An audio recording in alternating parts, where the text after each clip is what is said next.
Hey, I'm Carl Azus, delivering your October 1st edition of CNN Student News. First up today, uncertainty in the U.S. government. It was scheduled to partially shut down at midnight last night. When we produced today's show, Democrats, Republicans, and the president still had no deal on how to fund the government, and they were still blaming each other for not compromising. In a recent CNN ORC poll, most Americans called a potential shutdown bad news. Look, 7 in 10 Americans, 68%, say it would be a bad thing to shut the government down for a few days. What about the prospect of a shutdown that ran on longer, for a few weeks? Hard to get 8 in 10 Americans to agree on any political question, but they agree on this, a bad thing to shut the government down for more than a few weeks. Stock market was unhappy with all this. Markets generally don't like uncertainty, and the Dow Jones Industrial Average, which gives a snapshot of the whole market, dropped more than 120 points during the day. At the U.S. Capitol, the Senate rejected a House bill to fund the government but delay Obamacare. The controversial Affordable Care Act has been a major sticking point in government funding. Both the House and Senate say they want to keep the government funded, but the Republican-controlled House wanted changes to Obamacare first. The Democratic-controlled Senate and the president didn't want Obamacare touched. So that's how things stood when we put this show together. But teachers, new details are at CNN.com. Time for the shout out.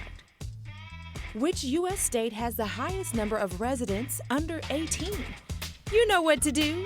So is it New York, Texas, California, or Florida? You've got 3 seconds. Go. It makes sense that the most populated state, California, also has the highest number of young people. That's your answer, and that's your shout out. There's a new law that aims to protect California's young people when it comes to social media. So what they put on sites like Facebook, Twitter, Instagram.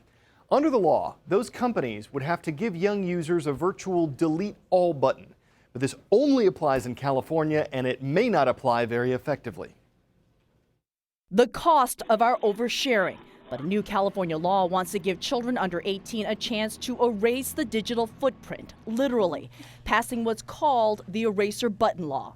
By 2015, if a California minor wants something like a video or picture deleted, the web company has to do it. They deserve the right to take that back and the right to have that forgotten and not haunt them in their college admissions or trying to get a job or even in the way that they interact with some of their peers. James Steyer, founder of Common Sense Media, advocated for the law's passage. He admits it's not perfect, but it's a step forward and predicts it will be replicated in other states and even at the federal level. Up until now, most of the laws have been written in reality by the companies, and they've just taken your data and your privacy. The law to me just sort of shows how little lawmakers know about the internet and how the internet actually works. Erin LaRosa is a senior editor at BuzzFeed, a site that feeds off buzz in the social online world. She supports attempts by advocates and lawmakers to protect children, but says in the online world, this law won't do anything. Here's why. So let's just take a photo of us.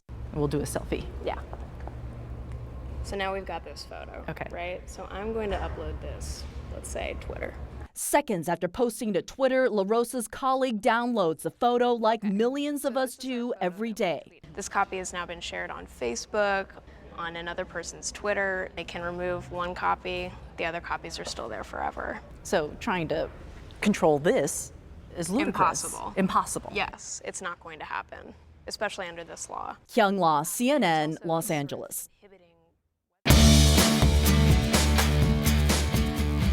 There are a lot of Spartans out there watching us, far more than 300, and that makes us feel pretty good if they like us. First today, we're going to Bixby High School in Bixby, Oklahoma. Go Spartans. Next, we swing up to Homestead High School in Fort Wayne, Indiana. Go Spartans. Finally, Stanford Academy in Stamford, Connecticut. This is Spartans. Good thing it's not Thermopylae. Well, as I mentioned at the start of today's show, we are at the beginning of October, and one event that's being observed is National Bullying Prevention Month. And bullying is something it's difficult to define, for everybody to agree on what exactly it is, let alone to determine how to prevent it. But we still got the ideas of some Atlanta area students for today's CNN Student News Viewfinder segment. I think that you have to put students in certain scenarios. So we all see the documentaries in school, but if there was like a play or something that the children got interacted in, that would be great. If we could see that like every day and like try to really feel how that person felt, I think it'll have a greater impact.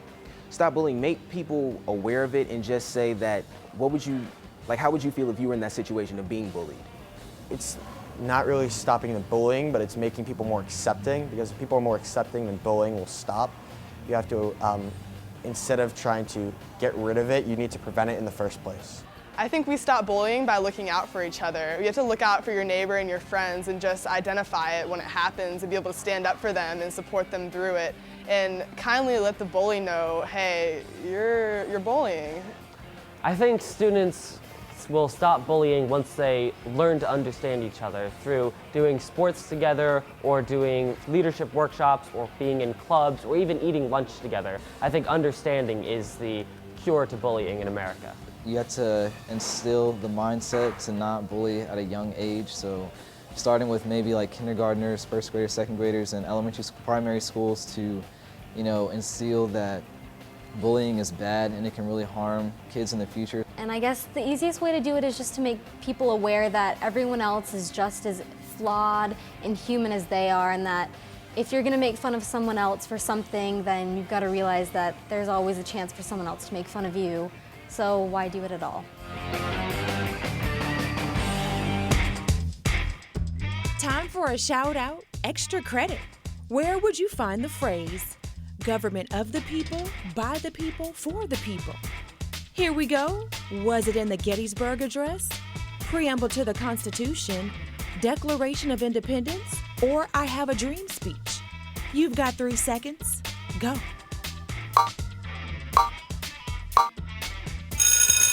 These words were spoken in the Gettysburg Address by President Abraham Lincoln.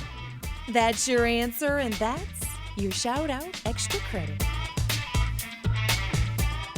Has new technology given us a new look at President Abraham Lincoln? When he gave that speech, the Gettysburg Address, media coverage was pretty much limited to newspapers and photographs. There may be only 1 or 2 known photos of Lincoln on that day he gave the speech, but a North Carolina teacher believes he might have found another. Jennifer Phillips of affiliate WHNS spoke to a former animator for Disney who spent his life working with pictures. You can see him here, he's here, and here. I've drawn Lincoln, I've sculpted him, I've painted him. So this assistant professor, along with his new media students, decided to work on a virtual Lincoln project. This is the speaker stand. The idea to recreate the Gettysburg Address through animation. And to do that, he had to study pictures of President Abraham Lincoln. And that's when he says he saw it. And I thought, oh, who is that? And then it struck me, oh my God, that's Lincoln. This is a picture at Gettysburg, and with the eyes of an animator. You are trained to notice differences. Oakley says you'll see a familiar top hat. And to make sure, he put a Photoshop pic over the blurry image he found and says he got a match. I wrote to the Library of Congress and I said, have you ever scanned at a high resolution the left side of this? And so the boy who admired the 16th president and brought characters to life never imagined this. I had a new piece of evidence that nobody had ever seen before.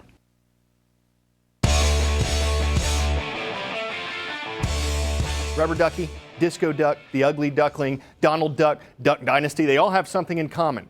None of them are as big as this. At 40 feet tall, you can see why this thing got top billing when it recently floated down the Allegheny River in Pittsburgh, Pennsylvania.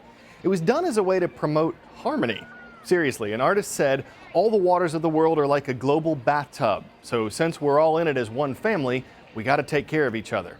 Well, at least when asked what this is all about, no one tried to duck the question. I know some might call me a lame duck for quacking puns like that, but we tend to take to them like a duck to water. Some puns are like sitting ducks. We get all our ducks in a row, and at showtime, it's duck soup. We're going to duck out of you for now, but if you watch again tomorrow, that will be just ducky. For CNN Student News, I'm Carl Lazouz.